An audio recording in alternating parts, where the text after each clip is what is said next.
Hello વિદ્યાર્થીઓ, સ્વાગત છે તમારી ચેનલની અંદર. તો આજે હવે હું આવી ગયો છું એક નવા સ્ટડી બ્લોગ સાથે. ઘણા લાંબા સમય પછી સ્ટડી બ્લોગ બનાવવા જઈ રહ્યો છું. તો આજના સ્ટડી બ્લોગમાં શું કરવાનું છે બધું ડિટેલમાં જોઈએ. તો એ પહેલાં ફટાફટથી નાસ્તો કરી લઉં, ફ્રેશ થઈ જાઉં, કપડાં બદલાવી લઉં અને પછી આરામથી શુભારંભ કરી વાંચવાનું. બરાબર છે? તો શરૂ કરીએ.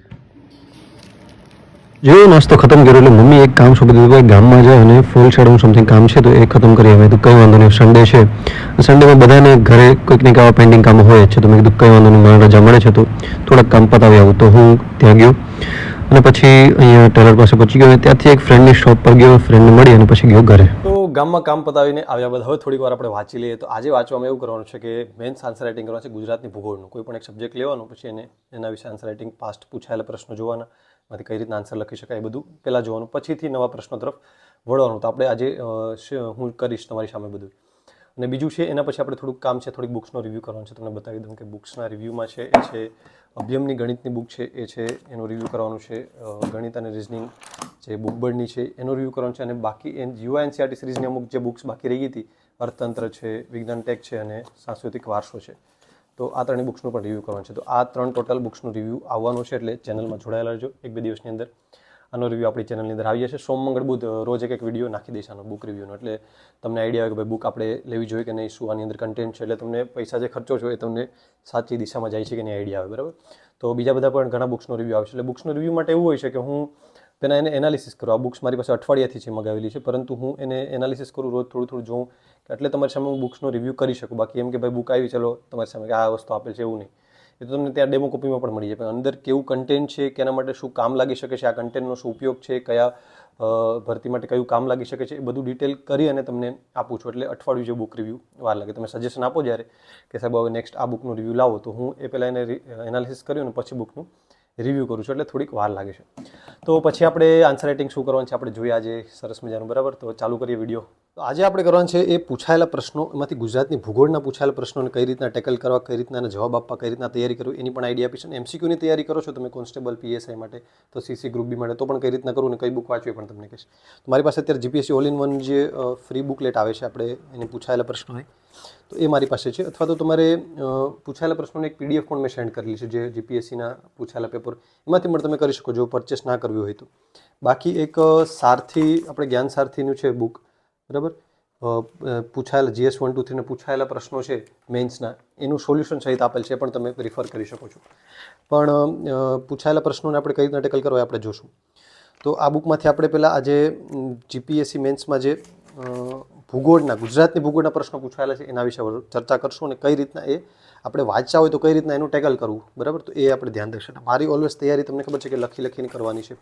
જેમ કે મારા જૂના વ્લોગ્સ તમે જોશો તો હું કોઈ પણ એમસીક્યુની તૈયારી પણ કરું તો પણ લખીને કરું, એટલે એક અહીંયા કામ લાગશે કે સ્પીડ વધશે અને પ્લસ એનું એનાલિસિસ મળશે વધારે.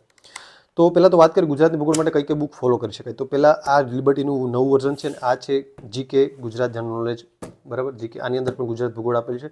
કિશો એપ્લિકેશન અલગથી પણ ભૂગોળની બુક આપે છે, એ પણ તમે રિફર કરી શકો. તો પહેલાં તો આપણે જોશું કે ભાઈ આની અંદર અને આની અંદર શું એવો ફરક છે કે શું વસ્તુ છે. તો હું આની જૂની એડિશન છે એ ગુજરાત ભૂગોળ માટે કરતો હતો, પણ તમે જ્યારે એમસીક્યુની તૈયારી કરો ત્યારે ઓલમોસ્ટ આટલા પેજની બુક છે, 500 પેજની બુક, જે આ બુકની આરોઆર પેજીસ ગણાય, તો એ ખાલી ભૂગોળ માટે રિફર કરવું હું વર્થ ઇટ નથી લાગતો. એના કરતાં આની અંદર ભૂગોળ આપેલું છે એ પણ ઇનફ જ છે, કેમ કે એમાંની અંદરથી એનાલિસિસ કર્યું તો પૂછાયેલા પ્રશ્નો જે છે આની અંદરથી ક્યાંક ને ક્યાંક તમને જોવા મળશે. બરાબર? તો આપણે એ પણ જોઈએ. તો ગુજરાત ભૂગોળ માટે જો આવડી આખી બુક ના કરવી હોય, એક મંજુલાબેન દવેની પણ છે યુનિવર્સિટી ગ્રંથ નિર્માણ બોર્ડની, પણ એ તમને કેવું થશે કે એ વધારે કોમ્પ્લિકેટેડ લાગશે અને વાંચવાની નહીં મજા આવે. એટલે પ્રાઇવેટ પબ્લિકેશનની બુક જો તમે લો તો વધારે. તો આટલી બુક છે એની અંદર જિલ્લા અને ભૂગોળ પણ આવી જાય. તો આની અંદર ગુજરાતની ભૂગોળ છે તો એ પણ સરસ મજાનું આપેલું છે નકશા સહિત. તો જો તમારે પીએસઆઈ કોન્સ્ટેબલ અને સીસી ગ્રુપ બી માટે કરતા હોય તો આ ઇનફ છે, કે આનાથી વધારે તો કરવાની જરૂર પડતી જ નથી. પણ ક્યાંક ને ક્યાંક ગ્રુપ એમાં પણ આ તમને યુઝફુલ થઈ શકશે આના કરતાં, કેમ કે ત્યારે આ બુક પણ મારી પાસે હતી તો હું એમાંથી કરતો હતો. તો મેં પછી જોયું તો આની અંદર પણ પૂછાયેલા પ્રશ્નો એ રીતના તમને મળી રહેશે. તો આપણે કોઈ પણ એકાદો પ્રશ્ન લઈએ અને જોઈએ કે ભાઈ કઈ રીતના એની અંદર આપેલા છે કે શું છે બંને બુકની અંદર. તો ગુજરાતની ભૂગોળનો એક પ્રશ્ન છે. બરાબર? તો આની અંદર તમને કદાચ દેખાતું હશે કે નહીં, પણ તમને ઝૂમ કરીને દેખાડ દો. એક પ્રશ્ન છે જે પીઆઈ 2018-19માં પૂછાયેલું છે. ગુજરાતમાં આવેલ જંગલોનો પ્રકાર જણાવો, તે પૈકી કોઈ પણ બે ઉપર નોંધ લખો. આપણે જોઈએ કે ભાઈ આની આ તમે વાંચેલી હોય તો આની અંદરથી કઈ રીતના તમે માહિતી કરી અને લખી શકો છો.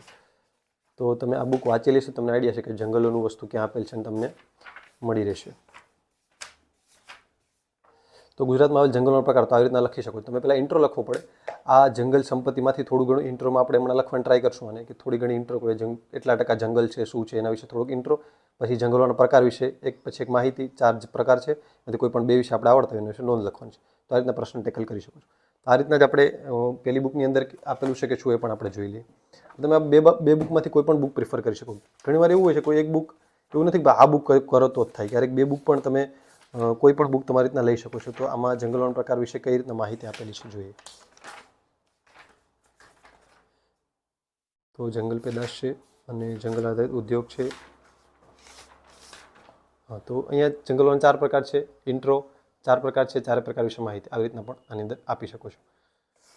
તો આપણે કોઈ પણ એક સરસ મજાનો પ્રશ્ન લખવાની ટ્રાય કરીએ. તો આપણે એક પ્રશ્ન છે કે ગુજરાતમાં જંગલ પેદાશો તેના આધારિત ઉદ્યોગની ચર્ચા કરો. STI 139 નંબરની એડવર્ટાઇઝમેન્ટ 2021-22નો પ્રશ્ન પૂછાયેલ છે. તો આના વિશે આપણે પહેલાં લખશું. તો કોઈ પણ પહેલાં તો વસ્તુ આપણે પ્રશ્ન લખીએ અને પહેલાં એનો ઇન્ટ્રો આપવો પડે. ડાયરેક્ટ પ્રશ્ન ચાલુ ન કરી દઈએ ભાઈ ગુજરાતમાં જંગલ પેદાશો અને તેના આધારિત ફલાણા ઉદ્યોગો છે. તો આપણે આમાંથી એ પ્રશ્ન સોલ્વ કરશું. તમે આ બુક વાંચેલી છે તો કઈ રીતે. પહેલાં તો ઇન્ટ્રો, સરસ મજાનો ઇન્ટ્રો આપવાનો. ઇન્ટ્રોમાં એવી વસ્તુ લખવાની કે પહેલાં જંગલ વિશેની મહત્વ આ તે છે, કોઈ પણ વસ્તુ લખી શકો. જેમ કે તમે ન્યૂઝપેપરનું બધું વાંચતા હશો, તમને અમુક નોલેજ ગેઇન થશે. જેમ કે એવા શબ્દો મળશે તમને. જેમ કે ઇન્ટ્રો લખવો હોય તો પહેલાં એવું લખવાનું કે કુદરતે ગુજરાતને છૂટા હાથે સૌંદર્ય બખ્શ્યું છે, તો સૌંદર્યની ભેટ આપી છે. સરસ લાગે. ગુજરાત છે એ શું છે, ગુજરાત એક સૌંદર્ય નગરી કહી શકાય. મતલબ કે જંગલો એવા સારા પ્રકારના છે. તો આવું બધા વાક્યો ક્યાંથી મળશે, તમે છાપું વાંચશો તેમાંથી આવી બધી વસ્તુ મળશે. અત્યારે પહેલી વાર આન્સર રાઇટિંગ છે એટલે થોડીક ઘણી ભૂલ થશે, એવું કંઈ મનમાં નહીં લો. આપણે લખવાની ટ્રાય કરવાની. કુદરતે ગુજરાતને છૂટા હાથે સૌંદર્યની બક્ષિસ આપી છે, સૌંદર્ય ભેટ આપી છે, એવી રીતના લખી શકો. પછી કે ગુજરાતમાં, પછી તમે કોઈ પણ ડેટા લખી શકો ભાઈ કેટલું જંગલ છે. તો ગુજરાત એક અહીંયા પેરેગ્રાફ પાડવાની જરૂર નથી, પણ મેં પાડી દીધું, કંઈ વાંધો નહીં. ગુજરાત એક સામાજિક અને આર્થિક દ્રષ્ટિએ મહત્ત્વનું સ્થાન ધરાવે છે. બરાબર છે. પછી આમાં એવું લખી શકાય, વિચારવાનું થોડી વાર. પ્રશ્નો લખતા હું પણ પહેલી વાર લખું તો એવું ડાયરેક્ટ આઈડિયા ના પડે. તમે જ્યારે વિચાર કરશો તો ધીરે ધીરે તમને આવશે. તો શું લખી શકાય કે ભાઈ ઇન્ટ્રોની અંદર તમે ઘણી બધા ઇન્ટ્રો બનાવી શકો. એવું નહીં કે આ પરફેક્ટ ઇન્ટ્રો છે. કોઈ પણ રીતના તમને ક્યાંક વાંચેલું એ રીતના. તો હું આવી રીતના લખું, ગુજરાત એક સામાજિક આર્થિક દ્રષ્ટિએ મહત્ત્વનું સ્થાન ધરાવે છે અને ભૌગોલિક પરિસ્થિતિ અક્ષર ધ્યાનમાં લેતા, ભૌગોલિક પરિસ્થિતિમાં પણ ગુજરાત એક આગવું સ્થાન ધરાવે છે. બરાબર. ઇન્ટ્રો બહુ મોટો નહીં થઈ જવો જોઈએ, પણ 2-3 વધારે ઇન્ટ્રોના વાક્ય લખીશ, જેમાં તમે કોઈ પણ એક સિલેક્ટ કરી શકો. પછી લખવાનું ભાઈ ગુજરાત પરિસ્થિતિ, કેમ કે ઇન્ટ્રોને બધી વસ્તુ તમારે આની અંદર નહીં મળે કોઈ પણ બુકની અંદર. એ તમારે જાતે બનાવવું પડશે. ઇન્ટ્રો તમારે કોઈ પણ ફેક ડેટા વાપરો કે કોઈ પણ રીતના વસ્તુ વાપરો. તો આવી રીતના ભૌગોલિક પરિસ્થિતિમાં ગુજરાત એક આગવું સ્થાન ધરાવે છે એવું લખી શકો તમે. પછી જેથી જંગલોનો વિકાસ ગુજરાતમાં સતત વધતો રહ્યો છે, આવી રીતના પણ લખી શકો તમે. અત્યારે અક્ષર એવા ખરાબ થશે પણ કંઈ વાંધો નહીં. તો આવી રીતના જંગલોનો વિકાસ, જંગલ વિશે થોડું લખવાનું કે જંગલોનો વિકાસ થયો છે. કે પછી એવું લખી શકો કે ભાઈ જો અહીંયા એ ડેટા અહીંયાથી ઉપાડી શકો. ઇન્ડિયન ફોરેસ્ટ રિપોર્ટ પ્રમાણે ગુજરાતમાં ઓલમોસ્ટ 24.42% જેટલા જંગલો આવેલા છે.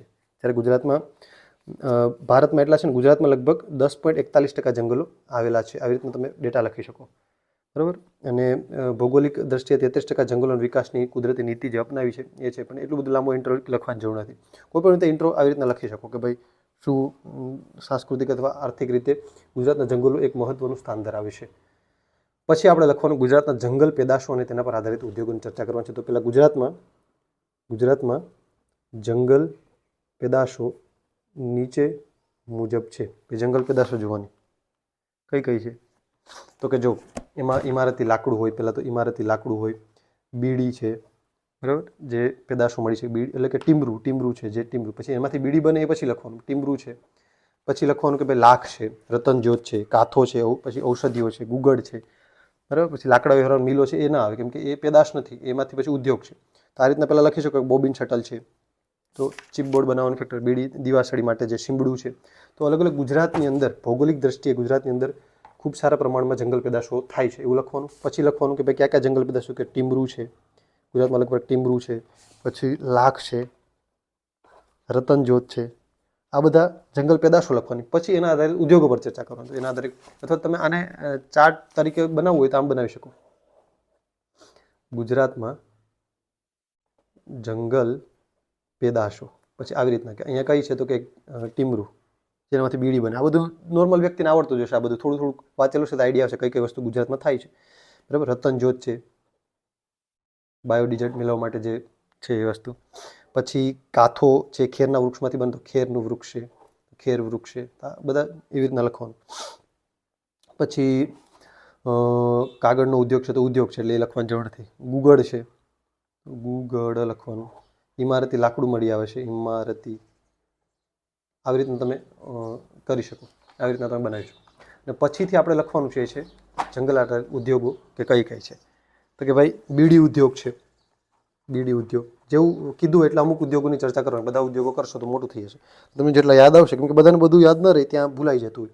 બીડી ઉદ્યોગ છે તો જંગલોની ગોળ પેદાશો જેવી કે ટીમરૂ પાન, મહુડા પાન જેવી ડાળીઓમાંથી ગુંદરોને એકત્રિત કરીને અને તેમાંથી બીડી, ટીમરૂના પાન એકત્રિત કરવામાં આવે છે અને તેમાંથી બીડી બનાવવામાં આવે છે. પછી લાખ છે તો Indian lakh research institute, Gujarat forest research institute લાખનું વૈજ્ઞાનિક ઢબે ઉત્પાદન કરે છે. પીપળેજ ગામમાં લાખ સંશોધન કાર્ય ચાલુ છે. આવી રીતના લખી શકો. રતનજોત છે તમારે બાયોજેટ મેળવી અને ગુજરાતની આર્થિક પ્રવૃત્તિમાં ઉપયોગ થઈ શકે છે. કાથો છે એ ગુજરાતમાં સૌથી વધારે કાથાનું ઉત્પાદન કરવા માટે જ્યારે વ્યારા, રાજપીપળામાં, ડેરોલમાં કાથા ઉદ્યોગ સારો વિકાસ પામ્યો છે. બરાબર. બાવળ અને ખેરના વૃક્ષમાંથી ગુંદર પણ મળે છે અને ખેરના વૃક્ષમાંથી કાથો મેળવવામાં આવે છે. અને વન વિભાગ દ્વારા વલસાડમાં કાથાની ફેક્ટરી નાખવાનું આયોજન કરવામાં આવ્યું છે. તો આવી રીતના તમને વસ્તુ કામ લાગે છે. તો આ રીતના તમારે આન્સર આખો રાઇટિંગ કરવાનું છે. ધીરે ધીરે તમે ચાલુ કરશો એટલે ધીરે ધીરે તમને આઈડિયા આવશે. પછી બીજો આન્સર રાઇટિંગ આપણે જોવું હોય તો ડુંગરાળ પ્રદેશની વિશે ચર્ચા કરો. ગુજરાતમાં કયા કયા ડુંગરાળ પ્રદેશો આવેલા છે. બરાબર. તો ડુંગરાળ પ્રદેશો એ પણ લખી શકાય. ડુંગરાળ વિશે તો એ પણ આમાં જોઈ શકીએ આપણે ડુંગરાળ પ્રદેશો ક્યાં છે.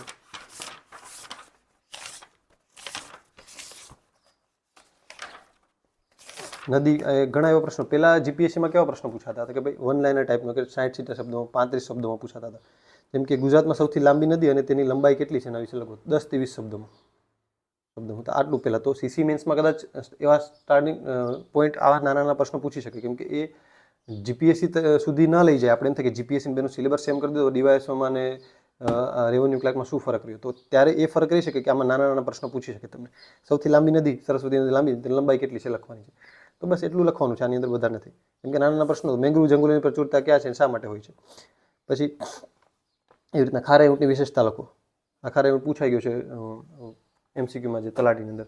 તો એ બધા નાના નાના પ્રશ્નો, પણ મોટા પ્રશ્નોની તૈયારી. એટલે તમે જ્યારે વાંચો ત્યારે એકવાર એના પૂછાયેલા પ્રશ્નો જોઈ લેવા. એટલે તમે વાંચો એટલે આઈડિયા આવે કે ભાઈ કઈ કઈ વસ્તુમાંથી પૂછાઈ શકે. જેમ કે કચ્છના રણની વિશેષતા પૂછાણી હતી. ભાઈ કચ્છના રણની વિશેષતા વિશે મેં ક્યાંક જોયો હતો પ્રશ્ન. ગુજરાતના સફેદ રણની વિસ્તારની પ્રાકૃતિક લાક્ષણિકતા, સ્થળ, રૂપરેખા, ભૌતિક પ્રક્રિયાનું વર્ણન કરો. આ રીતના તમે લખી શકો કે કઈ રીતના કચ્છનું રણ અગત્યતા ધરાવે છે, કચ્છમાં 2 પ્રકારના રણ આવેલા છે, એ બધી આખી તમે લખી શકો. તો આ રીતના તમે આન્સર રાઇટિંગ ધીરે ધીરે તમારી રીતના જો ગ્રુપ એની તૈયારી કરતા હોય ચાલુ કરી દેજો. ગ્રુપ બી ની કરતા હોય તો કંઈ નહીં, તમારે શું કરવાનું છે કે ભાઈ ગુજરાતની ભૂગોળ કરો છો. આપણે આમાંથી સરસ મજાની એક ટેસ્ટ સિરીઝ લાવશું જ એમસીક્યુ વાળી, ડે ટુ ડે પ્લાનિંગ વાળી, કે અમુક પેજ વાંચવાના અને પછી તમારે એનું આપવાની એવી રીતના. તો આ રીતના તમે કરતા હોય તમારે શું કરવાનું, વાંચવાનું અને એને એમાંથી શું સમજાય લખવાનું છે. એટલે લખી લખીને તૈયારી કરવાની છે. એટલે તમારે ગ્રુપ એ કે બ્રીક કોઈમાં પણ કામ લાગશે. એટલે હંમેશા લખી લખીને પ્રિપેરેશન કરશો એટલે વાંધો નહીં આવે. મારા જૂના વ્લોગ જોઈ લેજો એટલે આઈડિયા આવી હશે. જેમ કે કોઈ વસ્તુ આપણે લખી લખીને ટ્રાય કરીએ. ચાલો, ગુજરાતનો કચ્છનો ડુંગરાળ પ્રદેશ છે ને, તો ગુજરાતનો ડુંગરાળ પ્રદેશ ત્યાંથી, ગુજરાતનો મેદાની પ્રદેશ છે, ઉચ્ચ પ્રદેશ છે, એમાં ગુજરાતનો કચ્છનો ડુંગરાળ પ્રદેશ આવી જાય. ગુજરાતનો ડુંગરાળ પ્રદેશ છે એના વિશે વાત કરવાની છે.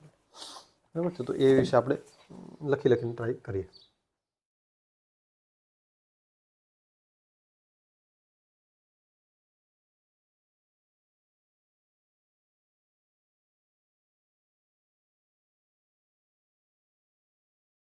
તો આજનો સ્ટડી વ્લોગ અહીંયા સુધી રાખીએ, કેમ કે થોડુંક પછી લાંબો વિડીયો થઈ જશે. અને નેક્સ્ટ આવા સ્ટડી વ્લોગ્સ લાવતો રહીશ, બુક રિવ્યૂ લાવતો રહીશ અને સ્ટ્રેટેજી પણ લાવતો રહીશ. એટલે જોડાયેલા રહેજો. બાકી કંઈ પણ કન્ફ્યુઝન હોય તો કોમેન્ટ બોક્સમાં જણાવો અથવા પર્સનલ મેસેજ કરીને પણ તમે મને જણાવી શકો છો. તો આ રીતના તમે તૈયારી કરી શકો છો. કંઈ પણ તૈયારી રિલેટેડ પ્રોબ્લેમ ક્વેશ્ચન હોય તો તમે મારા નંબર હું આપી દઈશ, તમે મારી અંદર કોન્ટેક્ટ કરી શકો મને. વોટ્સએપ કોલ 9:30 થી 10 વચ્ચે તમે કરી શકો. એટલે તમને કોઈ પણ સબ્જેક્ટ રિલેટેડ કંઈ પણ હોય, કોઈ પણ કન્ફ્યુઝન હોય, કોઈ પણ જાતનું કે ભાઈ મને વાંચાતું નથી, મને આ થાય છે, એ ફોન કોલમાં વધારે આઈડેન્ટિફાય થશે. કેમ કે ઓડિયો કોલની અંદર મતલબ કે મેસેજની અંદર એટલું બધું સરખી રીતના સમજાવી ન શકું. તો કંઈ વાંધો નહીં, અહીંયા સુધી વ્લોગ રાખીએ અને અહીંયા જ એવું લાગશે તો અત્યારે જ વ્લોગ અપલોડ કરી દઈશ. બરાબર, તો મળીએ નેક્સ્ટ વિડીયોની અંદર અને નેક્સ્ટ બુક રિવ્યૂ સ્ટ્રેટેજીની અંદર. તો ટાટા, ઓલ ધ બેસ્ટ, બધા તૈયારી કરો સરખેથી. Bye bye.